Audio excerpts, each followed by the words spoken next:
유형자산의 취득 후 지출입니다. 자, 취득 후 지출 한번 볼게요. 자, 요 취득 후 지출은 뭐냐 하면 유형자산을 취득한 이후에 추가적인 어떤 지출이 발생했을 때,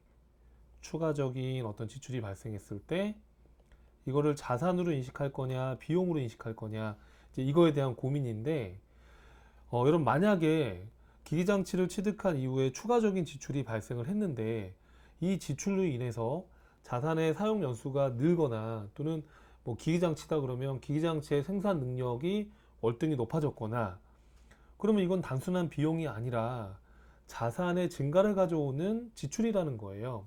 그래서 이런 지출을 뭐라고 하냐면 자본적 지출이라고 그래요. 그렇지 않고 반대로 매번 그냥 부속품을 교체하듯이 이렇게 수선을 한 번씩 해줘야 된다 그러면 이거는 즉시 비용 처리하는 수익적 지출이 되는 거예요.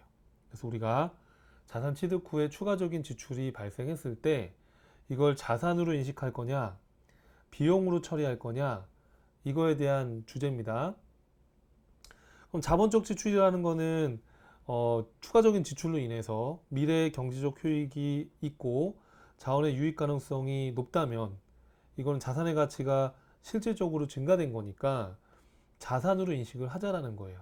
그래서 이런 지출들은 대부분 뭐 내용수가 연장이 되거나 또는 뭐 기기장치다 그러면 생산 능력의 증대를 가져오거나 원가에 상당한 절감을 가져올 수 있거나 이런 경우는 우리가 이제 자산으로 인식한다라는 거예요.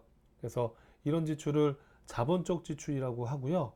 뭐 엘리베이터를 설치했다든지 증설을 했다든지 뭐 개량을 했다든지 이런 경우가 대표적인 예입니다. 자, 그럼 사례를 통해서 한번 보시면은요. 사례를 통해서 보시면 자, 1월 6일 날 공장에서 사용할 기계를 450만 원에 현금으로 구입했다. 그러면 어떻게 되겠어요, 여러분?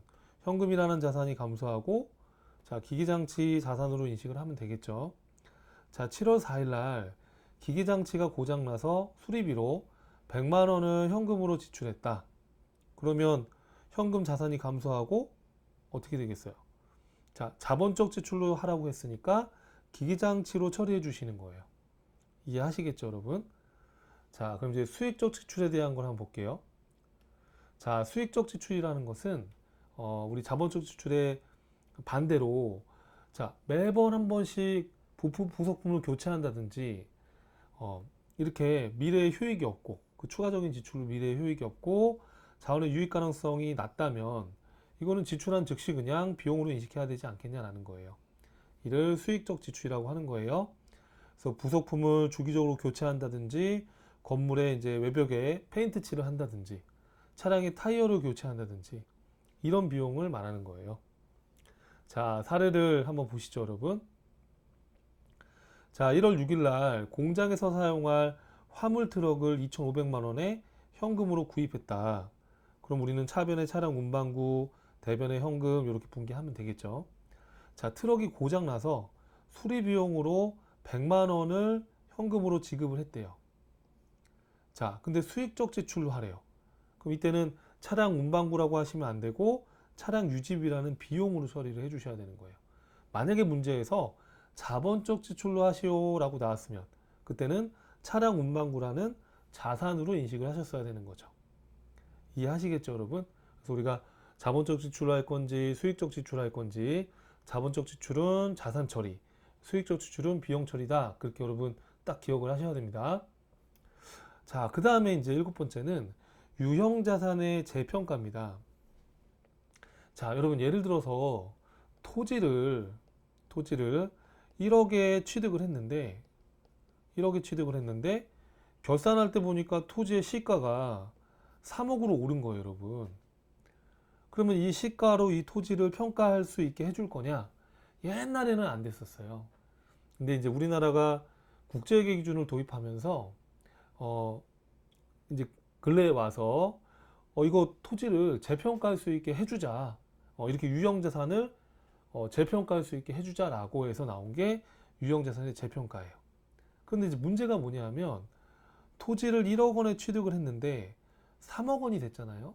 그러면 2억만큼 지금 평가 이익이 생긴 거예요. 그렇죠? 그러면 이 2억의 평가 이익만큼 이게 현금으로 들어온 건 아니죠. 지금 무슨 얘기냐면 이건 아직 실현되지 않은 미실현 이익이죠. 그렇죠?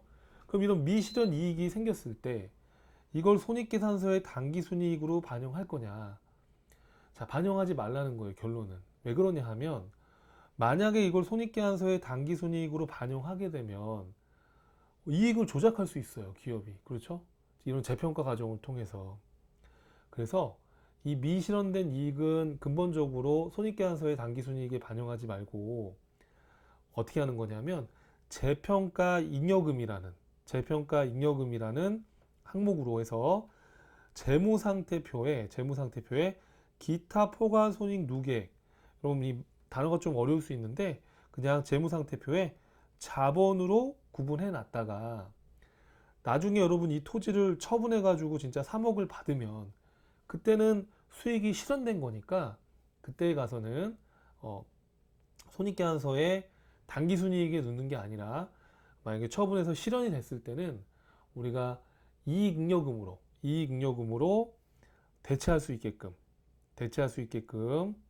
규정을 하고 있어요, 여러분.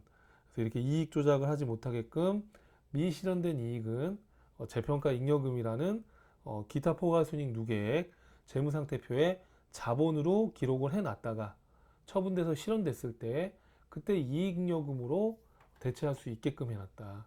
이렇게 복잡하게 해놓은 이유는 이익을 조작하는 걸 방지하기 위한 거다. 그렇게 생각하시면 돼요. 자, 근데 이제 만약에 여러분 이럴 수도 있죠.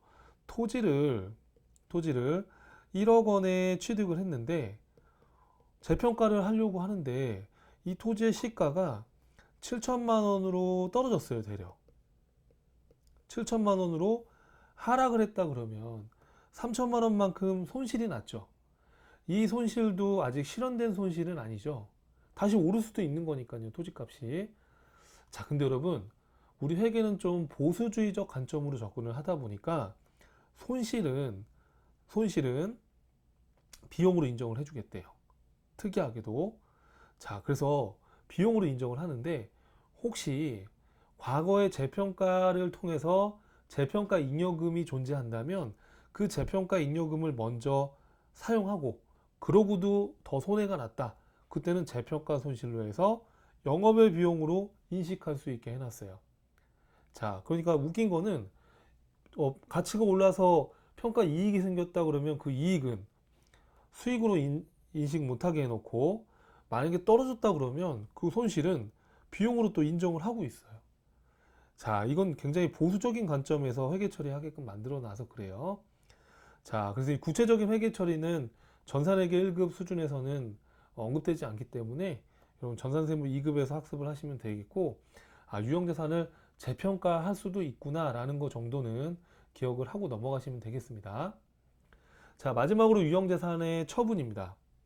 자, 유형자산을 사용하다가 갖다 팔았거나 더 이상 이 자산으로 미래의 효익을 기대할 수 없을 때 폐기하거나 또는 제3자한테 처분을 하거나 이렇게 했을 때 유형자산의 감가상각하고 남은 장부금액과 처분금액을 비교해서 유형자산 처분 손익으로 인식을 해주라는 겁니다.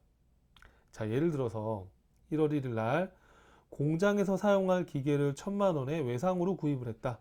그럼 차변의 기계장치 1,000만 원 외상으로 했으니까 뭐겠어요, 여러분? 그렇죠, 미지급금이죠.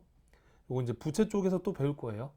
여기 상품이나 원재료가 아닌 자산을 외상으로 구입했을 때는 미지급금이라는 부채로 인식을 하는 거예요. 자, 근데 여러분 이거를 올해 7월 1일 날 처분하고 어음을 받았대요, 여러분. 자, 근데 여기서 중요한 거는 자, 우리가 감가상각에 대해서 공부를 했었죠. 그럼 여러분 7월 1일 날 처분했으니까 1월 1일부터 요 처분 날까지 사용을 했을 거 아닙니까? 그죠? 그럼 사용한 부분에 대해서는 감가상각에 대한 회계 처리를 해줘야 되는 게 맞는 거예요. 그렇죠? 1년을 다 사용하지 않았지만 6개월가량을 사용했기 때문에 그러면 내용연수 5년 잔존가치 없고 정액법으로 한다 그러면 어떻게 하면 되겠어요, 여러분? 자, 우리 정액법은 취득원가에서 잔존가치 빼서 내용연수 나누는 거니까 1,000만 원에 자, 그럼 어떻게 하면 돼요? 1000만 원 나누기 내역연수 5년이죠. 자, 그러면 200만 원인데 6개월만 쓴 거란 말이에요. 지금 보면. 그러면 이 6개월만 썼으니까 12개월분의 6개월치. 이렇게 하면 이게 얼마겠어요, 여러분? 어, 200만 원의 반이니까 100만 원을 지금 6개월 동안 사용한 거란 말이에요. 그럼 그것만큼 처분하는 시점에서 감가상각비 100만 원, 감가상각 누계액 100만 원이라고 회계 처리를 해주셔야 되는 거예요. 자, 그리고 나서 처분에 대한 분개를 해주시는 게 맞는 거예요. 자, 그러면 처분 어떻게 하면 될까요? 자, 여러분 이렇게 하죠. 차변했던 기기장치를 갖다가 팔아버린 거니까 기기장치를 대변으로 없애주시는 거예요. 1000만 원. 또 감가상각 누계액이라고 해서 우리가 지금 대변에 기록해 놨잖아요. 이거를 어떻게 해야 돼요? 차변으로 없애줘야 되는 거예요. 이렇게. 자, 대변의 감가상각 누계액, 이거는 차변의 감가상각 누계액 이렇게 해서 제거를 해주셔야 되는 겁니다. 그래야지 없어질 거 아니에요. 그쵸? 자, 그 다음에 어음으로 받았어요, 여러분. 그죠? 970만 원에 대해서 어음 받았으니까 이때는 미수금 970만 원 이렇게 회계 처리해 주시는 거예요. 자, 그러면 차변에 요거 합치면 얼마입니까, 여러분? 1070만 원. 대변에 1070만 원이 되려면 70만 원이 더 들어가야 되겠죠? 자, 이거는 유형자산을 처분해서 이익 본 거잖아요. 그래서 이걸 유형자산 처분 이익이라는 영업의 수익으로 인식을 하는 거예요. 이해하시겠죠, 여러분들? 그래서 처분 시점에 우리가 사용한 부분에 대해서는 감가상각에 대한 회계 처리를 하고 처분에 대한 분개를 하는 게 맞다는 거, 그거 하나는 한번 생각을 해보고요.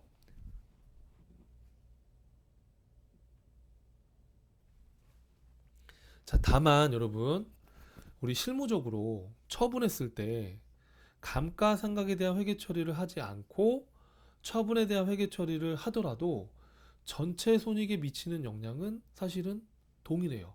감가상각을 하고 처분 분개를 하나, 감가상각 분개를 안 하고 처분 분개를 하나. 자, 예를 들어서 아까 사례를 다시 보시면 기계를 1000만 원에 취득을 했었잖아요. 그쵸? 자, 7월 1일 날 처분했을 때 감가상각 분개를 안 하고 만약에 분개를 한다면 자, 기계장치 1000만 원 다 제거해야죠. 감가상각 누계액은 없으니까 누계액은 제거할 필요가 없고요. 자, 미수금 여러분 어음 받은 거 970만 원입니다. 그렇죠? 자, 그러면 여기 1000만 원이고 970만 원이니까 30만 원만큼 되려 유형자산 처분 손실로 기록이 됐죠. 그렇죠? 자, 그러면 우리가 아까 분개했던 걸 생각해 보세요. 아까 어떻게 분개했어요, 여러분? 그 교재를 보시면 자, 감가상각비 100만 원, 그리고 유형자산 처분이익 70만 원. 그죠? 감가상각비 100만 원, 유형자산 처분이익 70만 원. 그럼 결국에는 30만 원이 당기순이익이 30만 원만큼 손실이 발생하는 거죠. 감가상각비가 100이고 수익이 70이니까 순액으로 보면 30만 원만큼 손실이 발생하는 거예요. 자, 그런데 여러분 봐봐요. 우리가 감가상각 분개를 안 하고 회계 처리를 하면 그냥 30만 원의 손실이 인식이 되죠. 그렇죠? 그러면 감가상각 분개를 하고 하나 안 하고 하나 30만 원 손실을 인식하는 건 동일한 겁니다. 그렇죠? 자, 그래서 우리 실무에서는 우리 영세한 기업의 경우, 그러니까 크지 않은 기업의 경우에는 감가상각 처분했을 때 감가상각 분개를 안 하고 그냥 바로 처분 시점에 그냥 처분 손실로 인식을 하는 경우도 있는데, 근데 우리가 수익과 비용의 항목별로 수익 비용을 짓게 해서 항목별로 수익 비용을 봐야 되는 거니까 논리상 우리가 유형자산을 연도 중에 처분했을 때는 감가상각에 대한 회계 처리를 고려하고 하는 것이 보다 합리적인 방법이라고 할 수 있습니다. 근데 이제 우리 시험에서는 이렇게 난이도가 어렵게 나오진 않고 단기 감가상각비는 뭐 생략하기로 한다. 뭐 이렇게 나온 거는 처분 시점까지 감가상각을 고려하지 않고 처분에 대한 분개를 하라는 얘기예요. 그렇게 나올 수도 있으니까 여러분들 참고하시고요. 자, 그래서 유형자산에 대한 내용을 봤는데 다음 강에서는 관련된 기출 문제를 같이 한번 풀어보도록 하겠습니다. 수고하셨습니다.